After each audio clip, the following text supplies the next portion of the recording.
Hello and welcome. Thank you for joining us in this episode of Circular Insights. I'm very pleased to be joined with a guest speaker, Selina von Schultzendorff, who is a transformational mind-body coach and therapist who works with helping impact-oriented leaders reconnect to their true selves, heal, and lead from clarity.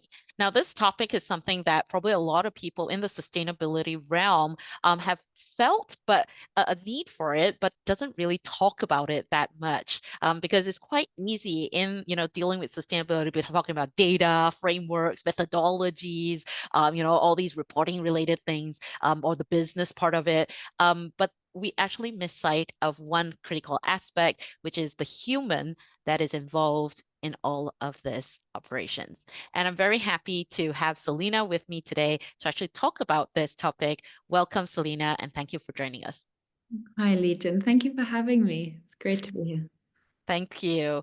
Well, so I actually what I really drawed me to the conversations that we had was this whole thing about being in the sustainability realm. It can actually get quite frustrating, or especially if you're relatively new to it. So it's not like brand new where everything's like fresh and exciting, but maybe you've been at it for like 3 to 5 years, or maybe a bit longer, and you're starting to realize that this topic is very, very big. It's probably more than what you expected. The change and the impact that you could generate probably is not what you quite expected. And meeting different professionals in this realm are starting to get burnt out, frustrated, and even quite cynical is becoming more commonplace. Is that something that was part and parcel of how you got involved with what you do? With what I do now, you mean? Yeah. What I did before, yeah. So, well, I was working in the first in international development, then in corporate social responsibility, and working a lot in building long-term strategic partnerships between corporates and nonprofit organizations, high net worth individuals, public sector institutions, to try and drive impact-oriented change in really effective ways, not just as marketing strategies, like to really stand behind it. And I was always so passionate about that, like really burning for it. And once in a while, I heard people as well say, you don't want to get your hopes up. You might get too involved and it won't work out anyway. To be honest, particularly in the international development space, there was a lot of like, oh, well, you're still young, like wait until you're my age kind of thing. And I was like, that's not a narrative I want to follow. Like, that's not why I'm here. So anyway, I kept going. And essentially I was very passionate, and I also was quite unwell and physically, and that had an impact on me mentally as well. And so every time I was sort of entering a new space, a new challenge, a new project, a new partnership, something that was really demanding, lots of my energy, I just I came to capacity quite quickly. And I didn't realize until later how I was really kind of burning myself out without realizing it, because I was on the one hand so passionate, but at the same time not really connected in my connection between mind, soul, spirit, body. I was sort of running and chasing from the passion and from the thinking and from my head and from everything that needed to be done. But it was almost like I'd sort of forgotten my body in the process. And then I came to a real standstill, like a real physical standstill. I was really sick, and it kind of caught up with me. And so I guess what I want to say is it's not that that I lost hope in what I was doing in the space. It's just that the way I was doing it was maybe not sustainable and not right for this body, for me, to be Mm. able to have the most impact I really wanted to have. So I had to stop and change routes. Yeah. Yeah, what you just shared that over there as well, I think even from my personal perspective is something that I struggle with after so many years of being in the environment space. I mean, I started my journey quite young when with volunteerism at 9, when my mom used to send me to the wetland center and say, go down, don't watch TV, go do something useful for the world. And that grew into, activism during my uni days, and then into public policy space, hoping to influence how government programs, policies would be able able to change things at a larger scale, and then now into working with businesses and corporations. But I mean, it always comes back to some trigger. For example, watching Sir David Attenborough's episode of Blue Planet or something like that, or some beautiful nature documentary, and that guilt just sort of pings at me, and I go down this deep, dark, rabbit hole, which over the years have required skill to climb back out of in order to continue this journey in sustainability and climate action. But there are a lot more people who don't get out of that hole and are feeling quite stuck and frustrated with the change that is needed, with the impact that they personally could deliver, and as you mentioned, the effects on their mind and the body, physical body, to deal with this situation that they're in. So why do you think it's important actually to have that connection between mind, body, as well as soul? As we started the episode, it seems like sustainability and climate is all about getting the right data, getting the right framework, standards, whatever it is, done. But how does that reconnection actually help someone? Yeah, it's a really good question. Because for me, it's not about sort of dropping our amazing cognitive intelligence and our strategic thinking and our sort of drive, right, to create positive change in the world. For me, the question is, where is that coming from? Is that coming from a place of strength, connection, peace, clarity, rest? Or is it coming from I have to change the world, like otherwise I'm feeling guilty, like you just said, or otherwise I'm not good enough, or otherwise, I don't know, like I'll be just seen as not taking care of the planet or not doing my bit, or basically coming from a stressful action. And so there's that very fine line between something in us that awakens that passion to be of service to the world, to help this planet thrive and come into this healthy, regenerative space again, in this balance. And where are we coming from? And when we come and look at ourselves, I guess one of my strong beliefs is that really the world out there is also a reflection of our world inside. And when we really talk about change, where does that change really start? Like, how do we show up in meetings? How do we show up to a project? What kind of environment are we creating around us? So we might be developing amazing climate projects. And what's the energy that we're bringing into that space? Like, how are we being with each other? Are we being with each other in a way that feels alive, creative, present, connected, joyful, energizing? And yes, that means fast sometimes. That means hard work sometimes, Or are we coming from a place where we're just sort of projecting our inner stress into the environment and then trying to grapple with that, and also our inner deep woundings, which actually manifest as that stress or the way we react to others sometimes. And then that's kind of influencing, how we work. And it's not about perfection here. It's just about being aware of that and realizing that actually when we start here with ourselves inside, we can find, and my field of expertise, I guess, is emotions, like the mind-body connection through the intelligence of emotions. We can find this space and this peace and this presence, so that then we can start working from a stronger and a healthier place. So it's not about putting it down. It's just about checking, where are we coming from? Are we coming from here, from this strength and clarity, or are we coming from confusion and from stress and from projecting our own mess into the world?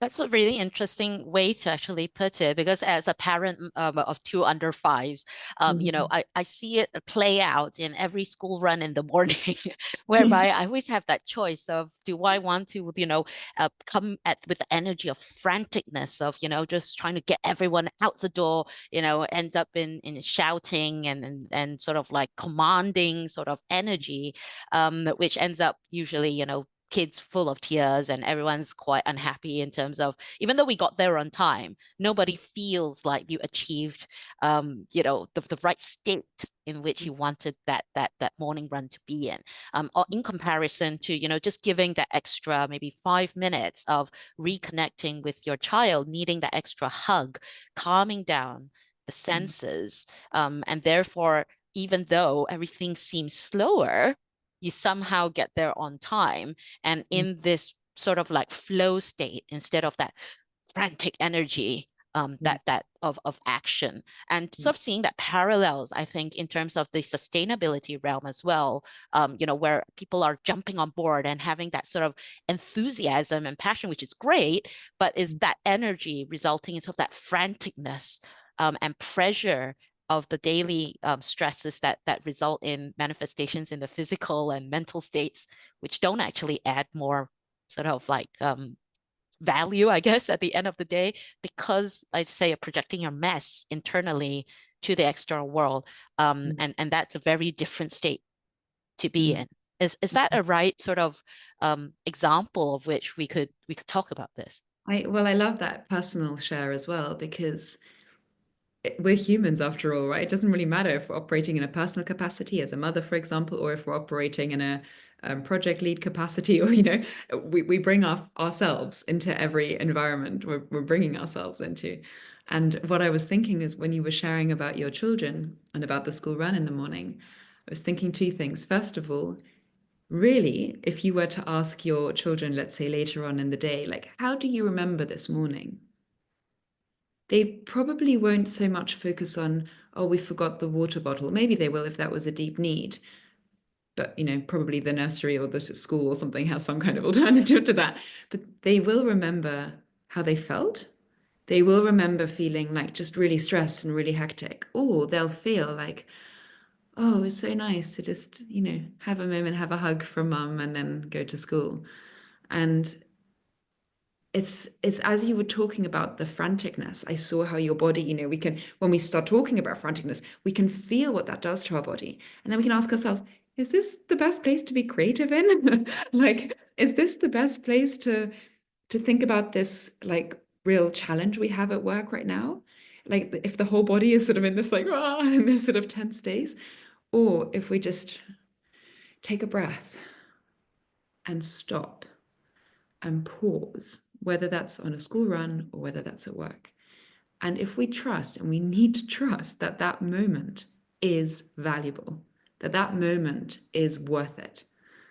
And I have a teacher actually who has said to many businesses, make me a business case as to why a 1 minute of pausing before entering a meeting, like, what would speak against that? Like, how that would be a bad business case. And I really love that, because we so often think, but we have no time. Like, we need to get this done. We have to go there and do this and meet this deadline and get this funding and, I don't know, talk to these vendors, whatever it is. That's so true. I think, especially, there's going to be different levels at the operational level, deadlines as well. And from the science level, we know there's the climate deadline as well. And it's quite close. 2030 is like, what, 4 or 5 years away. And for people who learn more and more about sustainability, ESG, there is that feeling that we are running out of time, which probably is quite fair. But what you are talking about is, do we want to respond to that fact in a way of franticness and just reactive to all of the things? Or are we actually going into a flow state where we would be able to tap into the highest level of creativity and clarity of what actually needs to be done so that we can make the most opportunity within the limited time that we have? So, Selina, how do you actually work with your clients? Yeah, well, actually, that's quite a nice segue, because I was just, as you were talking about that reactivity that we have, we perceive, wow, we don't have much time. The world is burning, kind of thing. And then we go into reaction, like, therefore, I got to do this. But if we stop and feel, how does that make me feel? There's fear. There's fear. There's a lot of fear. And there might be sadness, and there might be grief, and there might be helplessness, and all these kind of emotions that we typically, as children, haven't really learned to navigate. And we've maybe even had a false understanding of the value of emotions. We've maybe even learned to fear them and to put them away, because maybe we've learned that actually emotions have no space here, and they make me less productive, and they distract me from my goals, and they distract me from my purpose and from being helpful, and so on and so forth. But what if we could welcome those emotions? What if the first moment, and this comes to your question of how do I work with my clients, this is why it's a nice segue. If I was working with a climate leader and they are feeling this climate anxiety, let's call it, or this pressure, it's like, what if we could stop and actually feel that for a moment? Really be with that pressure and allow the fears and whatever else is in there to just have some space, to just come up. Even as I say that, and you might be feeling this too, there is a spaciousness that happens. There's an opening that happens, because there's no more an inner resisting to what is. So what we do is we're resisting the emotional underbelly, which, to be honest, directs most of our life, and we're going straight into trying to fix it. But thereby, we are also resisting what persists underneath. And when we resist what persists, it just, it also means that that which we resist will continue to persist. So the way I work with my clients is really to stop and to start welcoming those feelings in our bodies, to allow the mind to soften, and to start welcoming whatever emotions that are there that might be tied also to past conditioning, to old belief systems, to cellular memories, so to memories that we have had of emotional experiences, traumatic experiences that weren't processed and integrated healthily because there wasn't the availability to do so, the capacity to do so, the support to do so. And to allow that at a subconscious, at a deeper and cellular level, to start flowing, to start healing, to start integrating, and thereby allow the whole body-mind system to start relaxing and expanding and accessing its own flow, like you call it, its own intelligence. Mm-hmm. And suddenly we find ourselves connecting to the world in much more natural and clear ways, without necessarily having to think about how are we doing that. We just do. That's a very interesting sort of parallel that you draw up there, because a lot of times when we've looked at the linear economy as a pursuit of so-called even trying to deal with sustainability, it's almost very mechanical in some sense, right? It's like you do this and get this and get this and that's it, right? And that's a very linear sort of way of thinking through the whole problem and trying to solve it. But what you're talking about here, when you're trying to reconnect your mind, body, soul, and it is to essentially open yourself to the many facets of how the world actually is, and which gels very well with what sustainability is, because you can't really, let's say, deal with governance without talking about social pillars, or talk about the environmental pillars without the governance pillars, etc., etc. There's interactions in so many different ways. And because we have caught ourselves stuck in that sort of like very linear thinking, a very mechanical way of thinking about the world, it limits, in fact, the solutions that we could see, as you say, the intelligence that we could tap into. Whereas where we allow that wholesome self to emerge, we actually are opening those senses to all the different opportunities, connections, interactions that otherwise we would not have been able to see. Yes, that's this whole self-intelligence. It's just a much broader, expanded awareness, field of perception, deeper connection. We start becoming much more aware of what is actually most important here right now, what is most meaningful, where am I operating from? We start thinking more long term rather than short term. thinking about what is the kind of world I want to leave behind, what quality do I bring to conversations, to connections. And even you know, if you go into personal development side of things, like, well, how do I want to be remembered, you know, in this purposeful space? Like, how do I want to be remembered? Do I want to be remembered as someone who is, yes, passionate, and yes, so had such a big heart for supporting a positive change in the world, and also doing that from a place of presence, from a place of integrity, which is funny. We often talk about integrity when we don't even have integrity here. We use these concepts like purpose and even presence and integrity and impact orientation and all that. And the question is, but are we living from that in ourselves? Are we living from alignment? Are we living from connectedness to our faculties, our thinking faculty, our emotional intelligence, our physical intelligence? Like these bodies that we have, they are so intelligent. They came to life without us needing to sort of do anything, right? Like our heart beats just by beating. Our eyes shine, our cells replicate. We don't have to do anything for that. Nature is innately intelligent. So we have, again, to use the word of a teacher of mine, exiled ourselves so much from who we really are, from our true essence, from our true nature. And by doing so, we have limited, shut down our capacity to be, create, connect, deliver, act in much more powerful, in much more effective ways, in much grounded and strong ways. Yeah. And it's very interesting that you've raised that point, because I mean, even the science tells us that our conscious mind actually only, can deal with a very small percentage of everything that happens around us, whereas a lot of things actually is happening in our subconscious mind.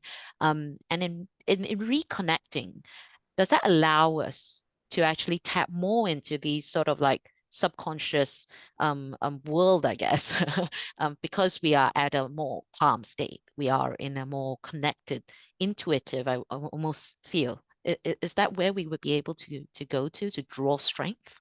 Right. Yeah. Wow. Yeah. The more we tap into, well, let's say the more we become present and are willing to feel and to be with what is, the more we become connected more to our whole self, our whole body intelligence. And the more we do that, the more we, in a way, drop out of the dominance of our thinking mind into our ability to sense, hear, intuit, that intuitive mind more. And we begin to build trust in that. And so our thinking intelligence, our cognitive intelligence, becomes the servant rather than the master. And our intuitive mind, and this is in a way where we come back to your word flow, can lead us through the world. And it might not be where you think you need to be in a minute, but you become present and available to what is needed of you in each moment. And we need to be able to risk that. And we risk that when we feel that connection, when we feel the value of it and the truth of it. And then in a meeting, for example, even though there's like a very, very, severe deadline that's coming up, your intuition might say, we need to stop everything right now. We just need to listen to this one person. That's what, me as a leader, that's what I'm sensing. This is important right now.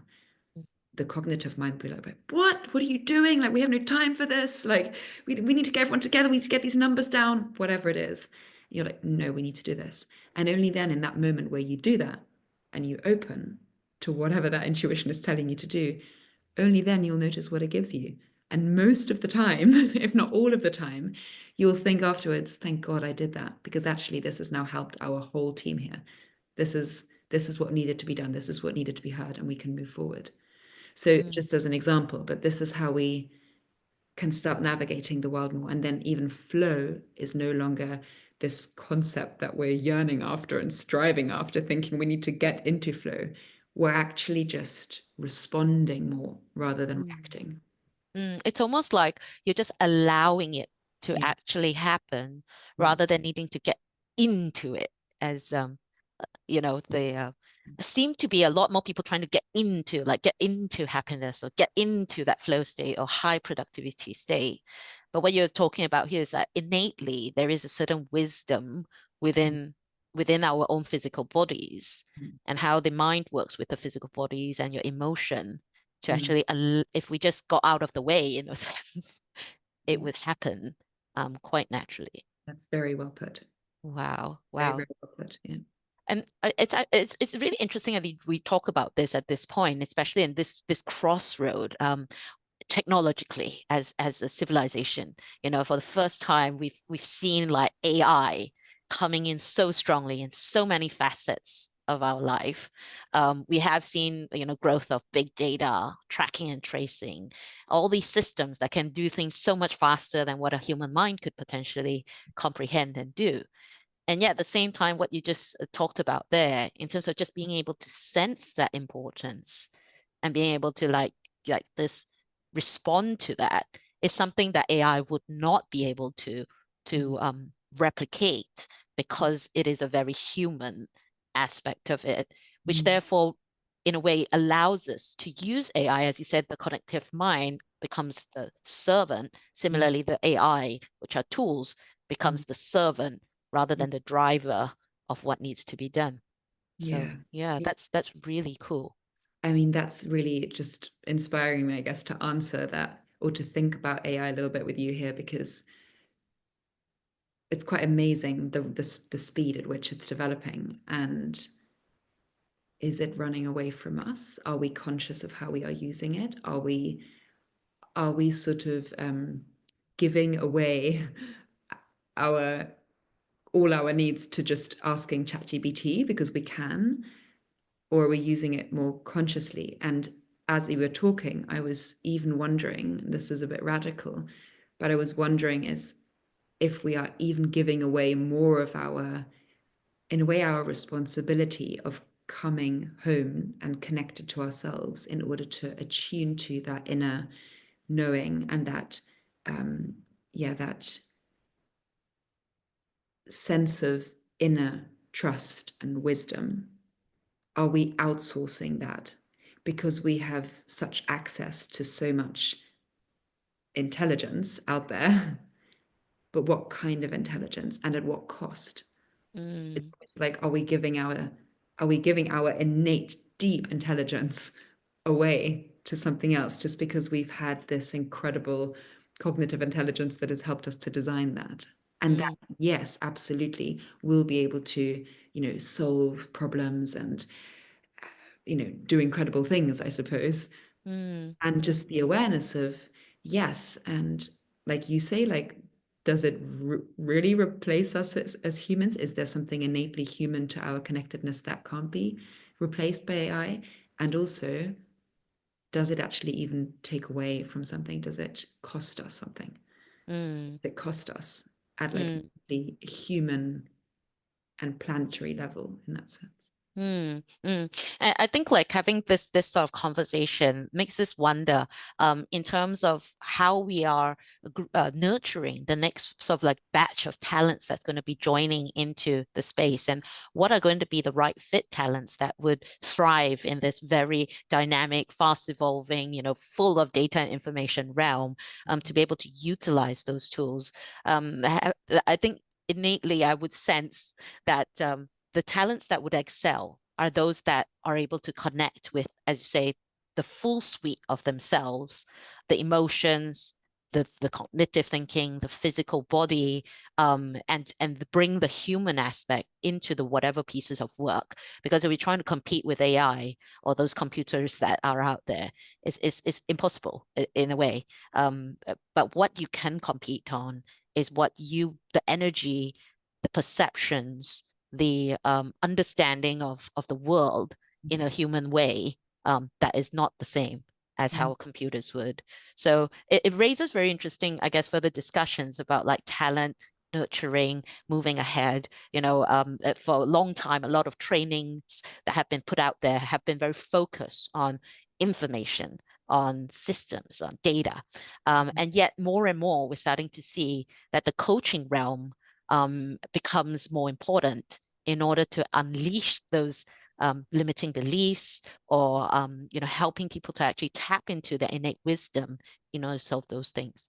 So I guess it reaches the next part of the question here, and is that how would someone facing these type of frustrations, what could they do to get in sync with themselves, both in mind and body? Yeah, it's a beautiful question. And of course, there are so many ways, right? There really are. You can access it via the physical realm. So whether that's yoga, exercise, we know like after we've done exercise, how that shifts our state and how much more in ourselves and connected and also energized and joyful and clear we often feel, right? We can access that through meditation, through stillness, through subtle energy work like qigong and yoga, and by going into nature and just, what is it that's the term that's been used, of forest bathing or something that has been used a lot, like really just reconnecting yourself to your natural roots and environment and letting your senses come alive in that way. And for me personally, probably the most effective thing, the most effective way has been through working with emotions. And that means, when I say working with, I don't mean doing anything. I mean being present to emotions and allowing ourselves to start welcoming emotions again, to start tuning into them and realizing that actually they can be our friends and they can be these incredible gateways to our deepest sense of self, and therefore to our most alive and free and energized and potentialized sense of self, from where we can then enter into connection with others from a very different state. So emotions, we all have some emotions that we feel quite easily, quite used to them. And we have emotions that we don't feel at all, maybe, or that we've spent a lot of energy, sort of Putting chopping away. away. Yeah, because we're maybe fearful of them and we're fearful what might happen, what if they come out, or what that means about us. We create a lot of story about emotions, when actually emotion is literally just energy in motion. So by blocking our emotions, we are blocking energy moving through the body. And conversely, by welcoming emotions, we're allowing energy to move again. We're allowing a natural detoxing to happen. We're allowing communication pathways through our body to start firing up again and bringing us new insight and energy. And so for me, emotion, working with emotions, entering through the different layers of emotions, has opened me more and more and more to my fuller and fuller sense of self, my more grounded and strong sense of self, my more loving sense of self, my more focused sense of self. And so for me, that at the beginning was something I was pursuing and doing as a like, wow, there's these methods and there's these tools I can use and these processes I can use to welcome emotions and to see what that does. And then with time, it became like, for me now, it's a way of living. It's like children live. They'll cry. And if we let them cry and we're just present to them, 90 seconds later, they'll be laughing and they'll be playing again, because they attach no meaning to emotion. They haven't learned yet that that's a problem, that they haven't been socialized around it. And so what I'm not trying to say is we need to, all of us feel our emotions at any point of the day, all the time, and just have this like emotional catharsis. No, it's not about doing something with emotions. It's just about allowing space in our lives where that blocked energy and those stored emotions that are actually compromising and limiting our sense of expression have space to come out, to clear through. And really, to help us really, really connect and also to heal.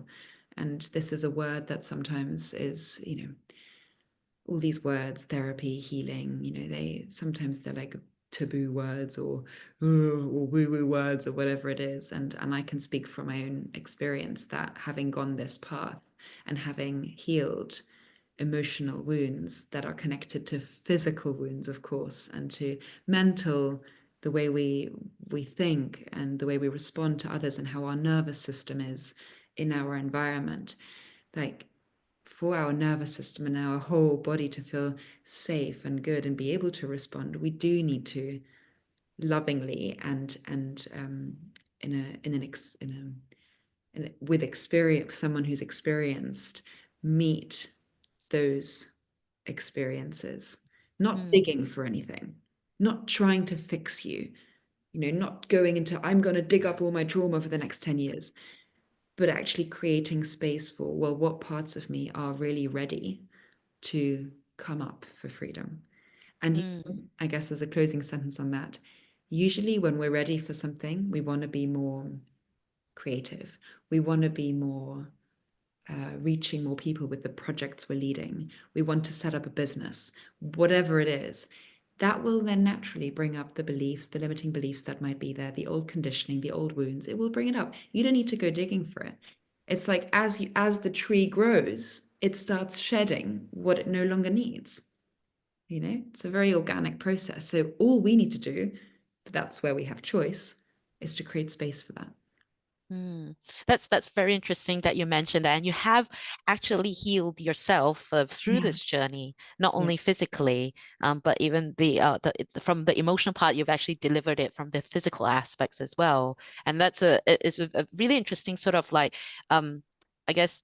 Uh, Point to highlight, because a lot of people think it's, oh, when you start working with emotions, you're just dealing with something that's like fluffy, right? But actually Mhm. they don't realize a lot of that gets trapped in your Yes. physical body, and that's something that you work with.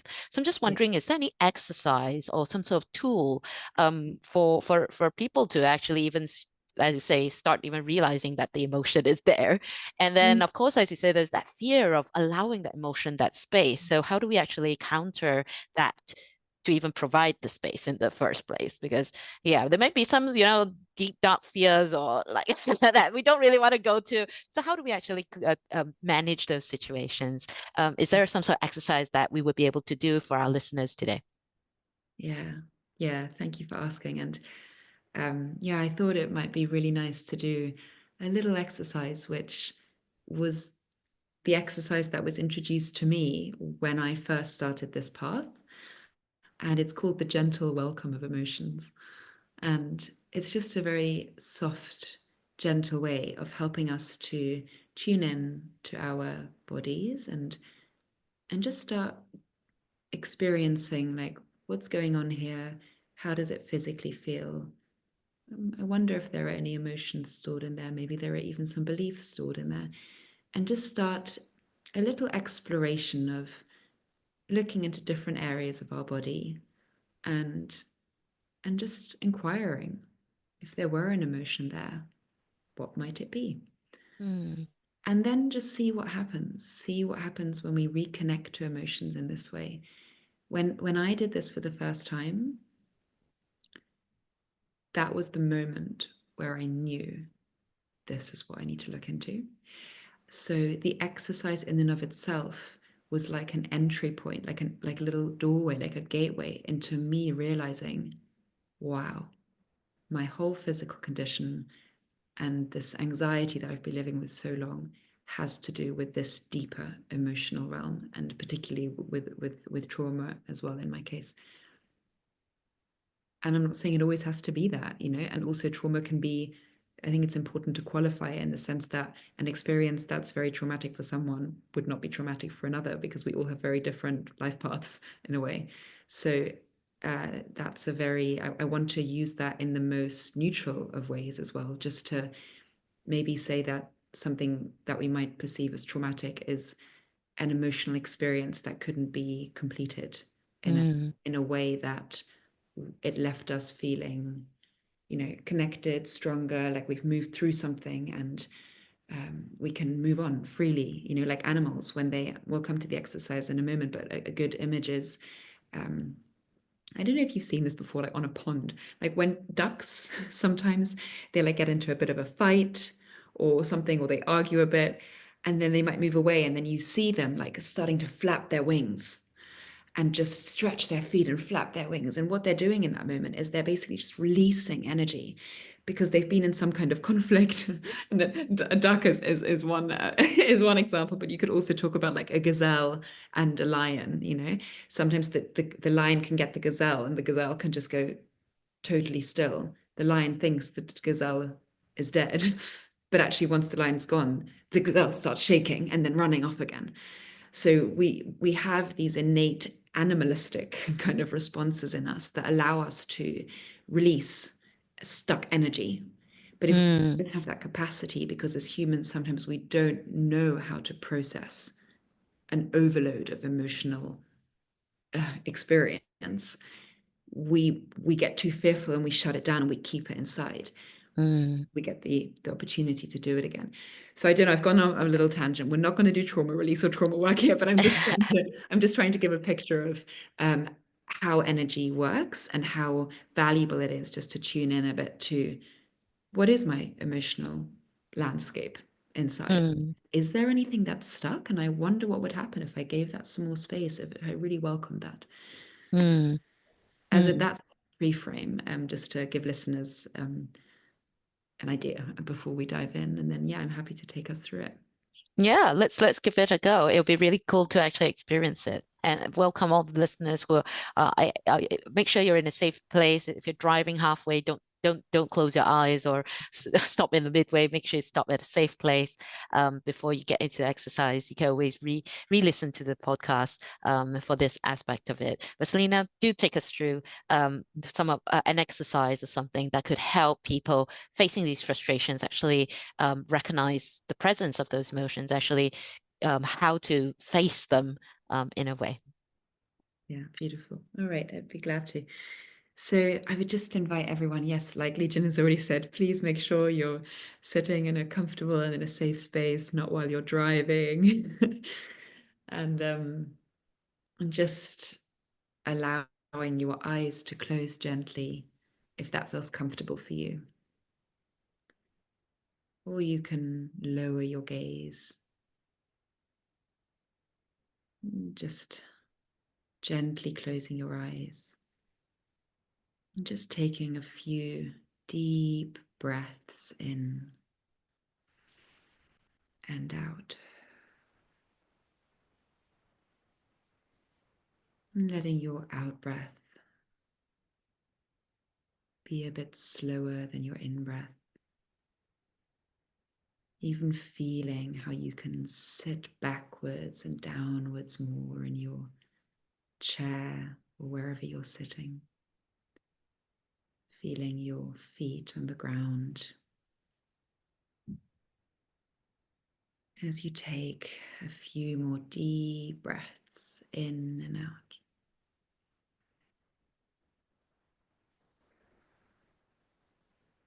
And just let your body soften, open, and relax. Softening your face, relaxing the corners of the mouth, relaxing the jaw, softening the throat,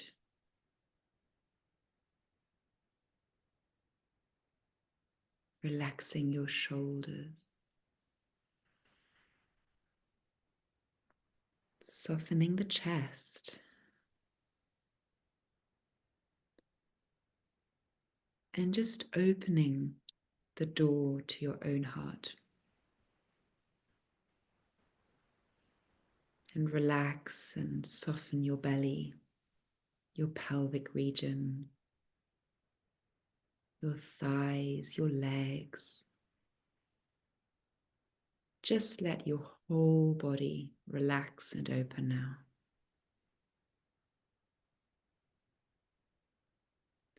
And then let your awareness become spacious, vast and open in front of you. Letting your heart be as wide as the world. Let it become vast in front of you. spaciousness, boundlessness expanding behind you, and infinitely to all sides of you. And just resting here as an open sky of awareness and of all acceptance. And into this vast sky of acceptance, welcome all of your emotions, all the feelings you've ever felt, even your ancestors' emotions. That's how vast your love is.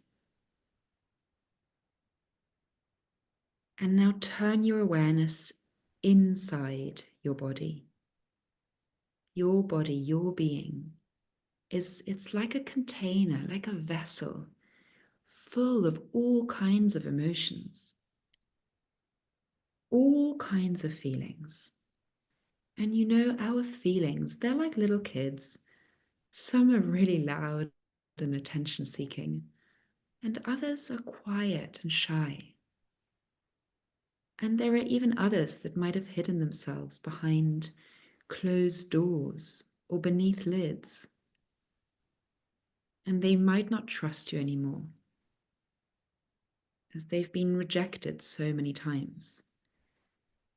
So for a moment, you might even like to apologize to your emotions, to your feelings, and just let them know that for once you're going to be open, you're going to listen, be present, and just feel whatever is arising.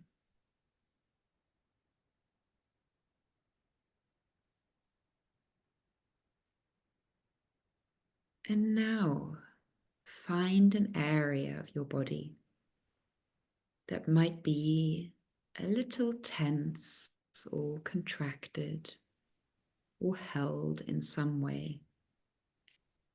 And just breathe into that area, flooding it with your own love, your own acceptance, letting it soften and open. And if there were an emotion there, I wonder what might it be? Some of our feelings are very subtle. So just welcome whatever is here.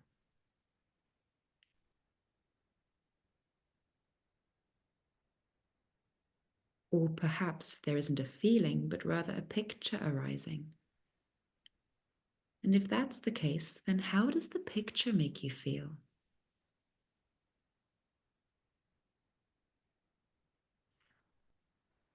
Or if this area could speak and had words, what might it be saying? And how does that make you feel? So just welcome whatever is here, and also whatever is not here.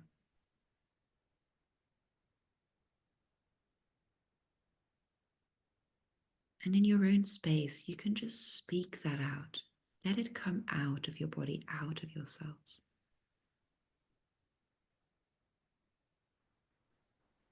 Or whisper it out. And where in the body does that feeling grab you most strongly? Check it out. Go there.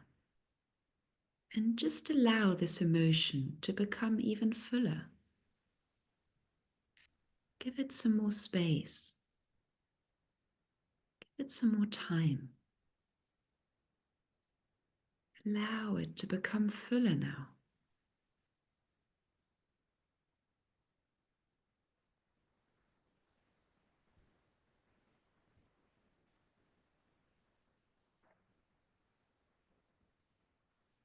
Good. Well done. And now, just let yourself come to neutral by taking a breath in and out, allowing yourself to come to neutral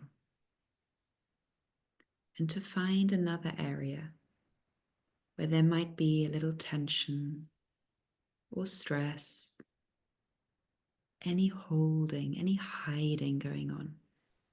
And once again, flooding this area with your own love, with your own acceptance. And if there were a feeling beginning to arise right now, what might that feeling be? Whisper it out, speak it out.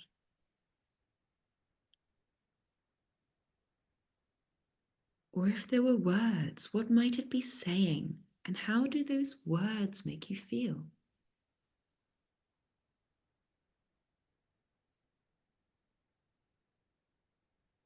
Or if there was a picture,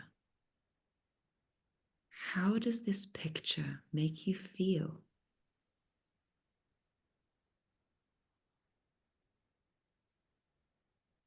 Or perhaps there's a lid or a door.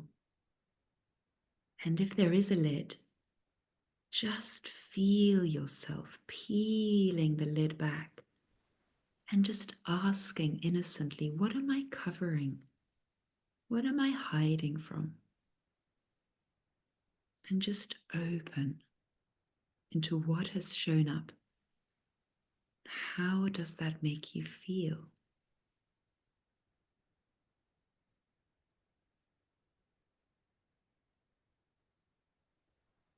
Good.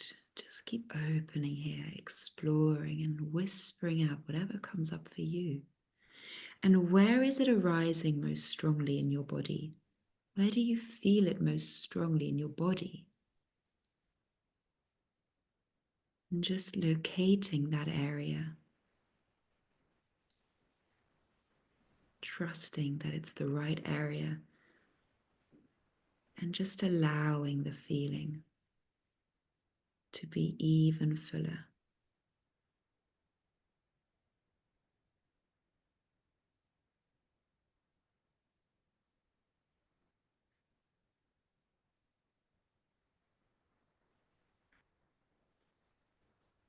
Thank you.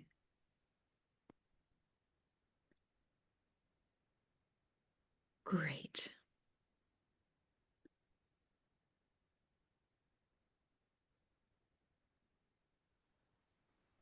And so choosing which of these feelings maybe was strongest for you.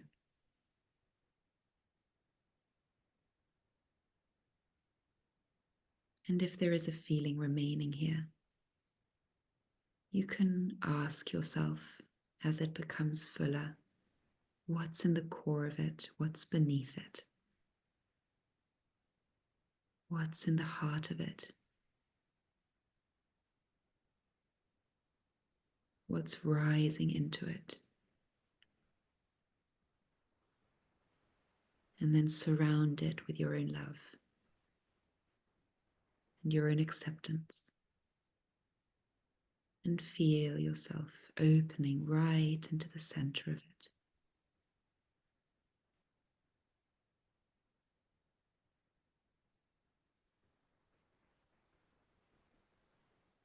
And just stay there asking, what's here? What's deeper than this?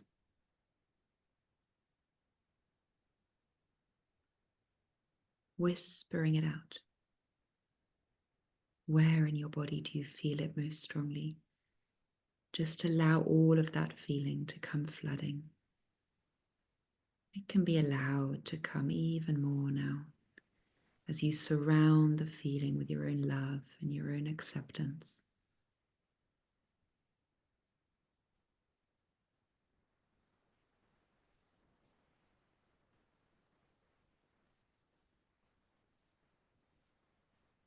Great, well done.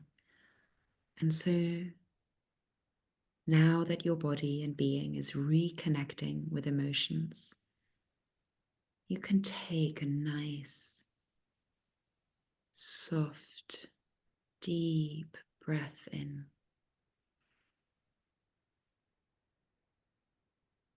and out. And you can let your body naturally find its way back to neutral. While your awareness starts to expand spaciously in front of you,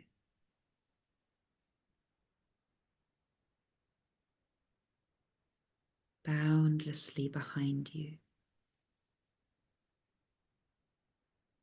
infinitely open to all sides of you. Just taking another deep breath in and out. And knowing that emotions can come and go through this body, through your awareness, with your eyes open or your eyes closed. You can gently bring your awareness back into your space, the chair you're sitting on,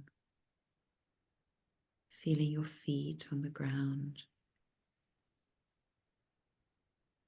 And then in your own time, you can gently open your eyes now when you are ready. Come back into our shared space here. Well done. Thank you, everyone. Well done. Thank you very much, Selina, for that exercise. I think even personally, I can feel the initial tensions I have in the shoulder and the back of the bottom of the neck, sort of the bottom of the skull here. So just getting released as we enter that process. Yeah. And how are you feeling now, Lijin? Much more relaxed. And something I really liked about the exercise with that analogy about, how these feelings could be like little children. Some are really loud and are always trying to grab your attention. Some are quite shy and hidden. Some are sort of just getting along with their own things and not really bothered. And just an image that sort of emerged in my mind as we were doing that exercise was, how sometimes even if you don't have your own kids, if you go to somewhere where there are lots of children playing, you just sort of sat there on the bench and you're not necessarily engaging with any of the kids, but you can see them there, or you can sense them there, even if they're hiding under the bench, you sort of know they're sort of hiding under the bench. And at the same time, you don't feel a need to actually do anything about it, but you can see them clearly. And as and when that opportunity comes for you to engage with that child, it almost seems quite natural to just engage with that child who's maybe hiding under the bench, just have eye contact and all of a sudden, it just happens quite naturally. But otherwise, you're not quite bothered by any of these children in their happiness or meltdowns or frustrations or cheekiness. You're just sort of aware of them being there. Yeah, you're allowing them to be. Yeah. Allowing them to be. And it's nice what you say, because it reminds me to also say to everyone here as something that I find quite reassuring myself, is that your body will only ever give you what you're ready to feel. So even if you feel like, oh, I would like to give a bit more space to my emotional self, and you might feel like, oh God, but then I'm like opening Pandora's box, or God knows what's going to happen. I'm not going to be effective anymore. I'm not going to be able to do my work anymore. We go into these stories and these fears of what we think will happen when we feel emotion. And to be honest, we have no idea until we try it out. And then, if we were just to take a little bit of space and just sit with them and just be like, okay, I'm ready to welcome what's here, I can guarantee that whatever it is that is there is what's ready to be felt in whatever intensity, in whatever way. Your body won't give you anything that you're not ready to, unless you make it into something, unless you demand more of it or start excavating. It's quite interesting you've raised that point, because I think when even as myself, as someone who is very much driven to achieve, and of course having a purpose for that, drives me even more. A fear that does emerge is, if I do spend time to slow down and tune in, and be more accepting, does it mean that I will lose that drive that has allowed me to achieve so much in the past?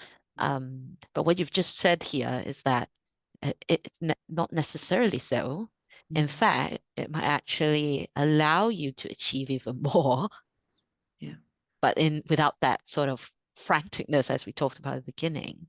And Yeah. therefore, because you're in that ease of being in that moment and in that flow, Yeah. things seem to, just go better. Yeah. And funnily enough, then we are talking about efficiency and effectiveness again, right? Your body, like this, our subconscious mind, our whole body is extremely efficient. It knows how to distribute resources, what to do in what time. And so we enter that more and we become more efficient as our energy flows, as our brain fog disappears, as our tensions in our body loosen, as our, sense of insight comes on board again. We feel more connected. We have a greater sense of what's needed now. We're more available to the needs of the moment, truly. And sometimes, everyone's path is different. Sometimes it does require of us to really slow down for a while. And sometimes those are just little dips. Sometimes those are deeper dives, whatever it is. But that's where I suppose if we bring in the soul or the heart-centered or the spirit aspect again, or your deepest, who you really are, really knows what you're meant to be doing. And maybe if it does require of you to go into a bit of an emotional deep dive and do some mind body coaching and therapy work, maybe actually that is exactly what's needed to then really sort of Accelerate you. accelerate you. And some of people I've worked with, I've often heard the word after I've worked with them, like, I feel like I've had a systems update.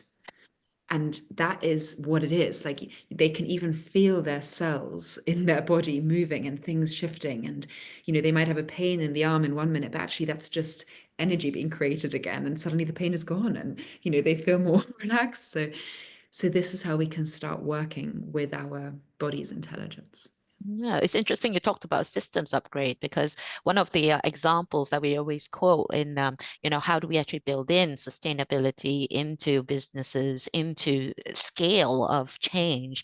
It's not about just writing more and more code. Sometimes it's about trimming down all those codes that are just not that effective or serving that purpose anymore, and just completely replacing them with Yeah. something that is more effective, so that every time you used it, it would already generate those savings in emissions, or it would already generate those avoidance of those pollutants from the beginning.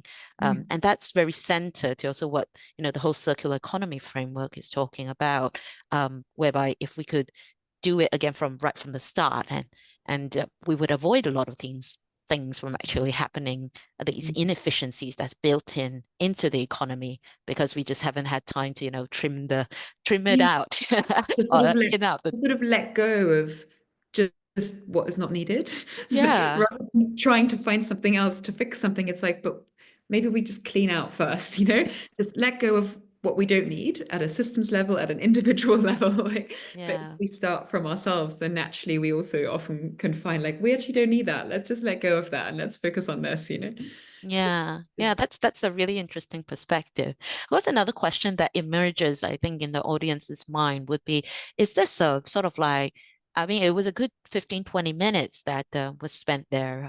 Is this going to be like a one-off thing, one and then, enlightens of situation? I'm like, yeah, I know my flow now.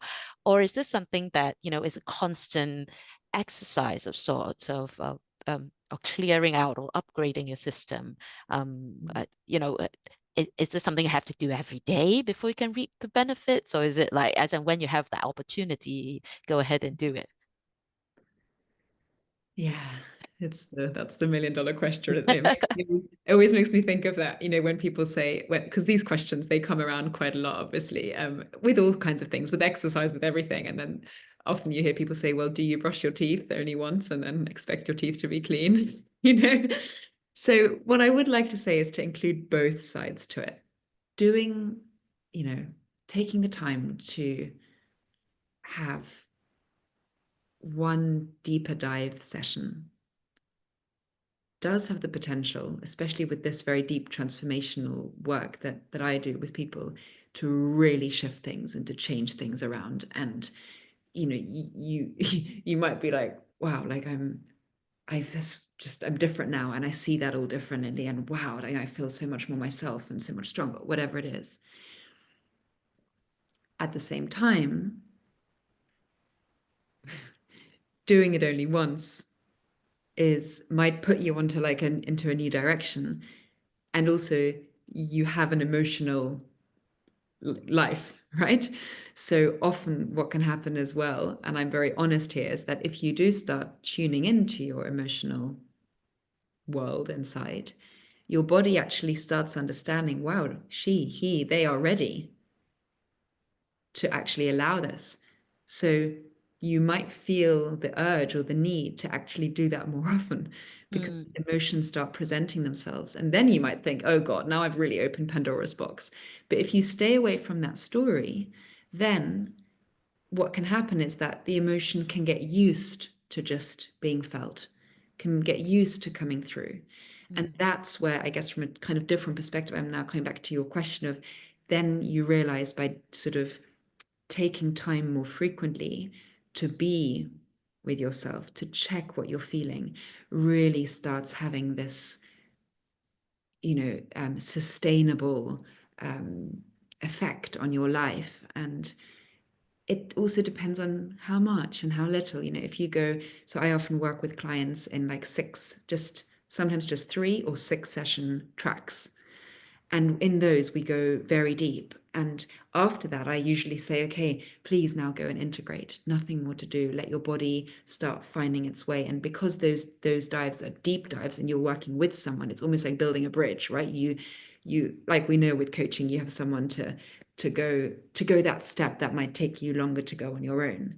So it's the same with emotions and with being held in those. But you can also do it yourself. Just take some time. Find some time in the day, in the morning, in the evening, and just choose to be still. Nothing to focus on in terms of meditating, concentrating on your breath, just being with what is, welcoming an area in your body that it feels a little tense, and asking, I wonder if there were an emotion here, what might it be? And maybe just start with 5 minutes. See what happens, and notice your thoughts. They might be like, you need breakfast. They might be like, oh no, I haven't done that yet. Oh God, I need to check my email, Just notice that. And you become your own explorer inside yourself, and you discover your own truth. And then if you feel the need for support, reach out, because that is something that I really had to learn. Like, we so often think we need to deal with these things on our own, and we take so much responsibility for projects and work and family, but we also take a lot of responsibility for ourselves. And we're like, I have to do this, I have to fix this. And really, we're meant to be together, and we're meant to support one another. And yeah, we're not isolated beings. It's interesting that you mentioned, teeth, and then the analogy that actually emerged as you were speaking was, how when people say, I do like a 5-year full body medical checkup, or like I do like this full clean of my teeth or something. But then if you don't do that consistent, I mean, small effects of like just brushing your teeth, or just maintaining your yearly sort of annual checkup to see if everything's going fine, you actually don't need to go so deep the next time round, because you sort of dealt it with it as it go along. And also what you were saying about having that almost familiarity with just sitting and noticing those emotions, in its own actually creates so-called a less need for the deep dive, because you're getting used to actually allowing those energies to just flow through and being released as you practice. Yeah. A saying that I really like, and this probably brings us close to the end of our podcast episode, it actually comes from the Buddha, where he was telling someone that you can never stand in the same river twice. And it wasn't only about the river being in constant flow, passing by, but the person in the river itself is also in constant flow and changes and things like that. And that's the beauty, in a way, of being alive, in that everything has that potential to change. So it doesn't matter if we are currently in a state of frustration, or currently already experienced that release of emotion, or back into certain beliefs cropping up, or your body is releasing more because you're now more ready for it. There is always that opportunity to keep changing, evolving, but being present to those changes and being present to accepting them as and when they emerge will give you a much more enjoyable time compared to if you were resisting and trying to store things away and say, I shouldn't be feeling that. I need to feel bad about feeling something. It's just a more difficult route to wherever you're trying to get to in your life.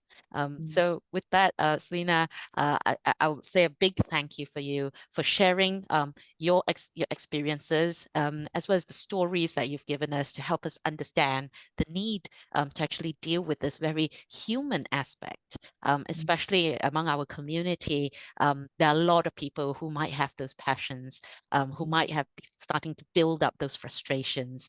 And given the short timeline that we have from the science, we really want to be helping you unlock your full potential so that we can achieve that deadline, rather than guilt tripping you and actually paralyzing people into inaction.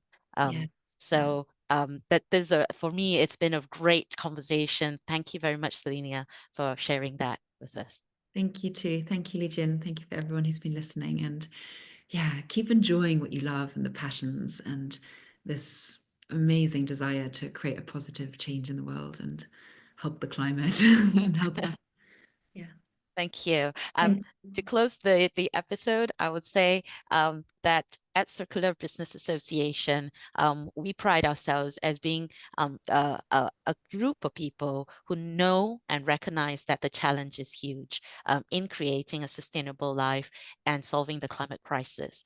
But at the same time, we are driven to actually do so with that joy and playfulness of solving, a big problem together, while also profiting and ensuring that we are taken care of as well. Now, Selina, how would people actually find you if they would like to work deeper with you on this mind-body coach or therapy? Yeah, they they can find me at withselina.com. And even just to find out more, even if there's no interest in working with me in that sense, but just to learn a bit more maybe about the power of emotions and my path, because I often find it helpful when, having been someone who's been in sustainability space and corporate social responsibility and all that, I think it's good when we can connect with others who have been there and, who maybe would like to navigate this emotional mind-body landscape as well. Right. Thanks very much. We will definitely be dropping that link in the description of our podcast episode. So if you missed it, please go to the description section. Make sure you can find the link. It is withselina.com if you would like to get support in your journey towards unleashing your full potential in a much more ease and achieve more in your life. So thanks very much, Selina, for your time. Thank you, everyone, for joining us in this podcast interview. And we'd like to see you in our next episode. See you again. Bye. Bye-bye.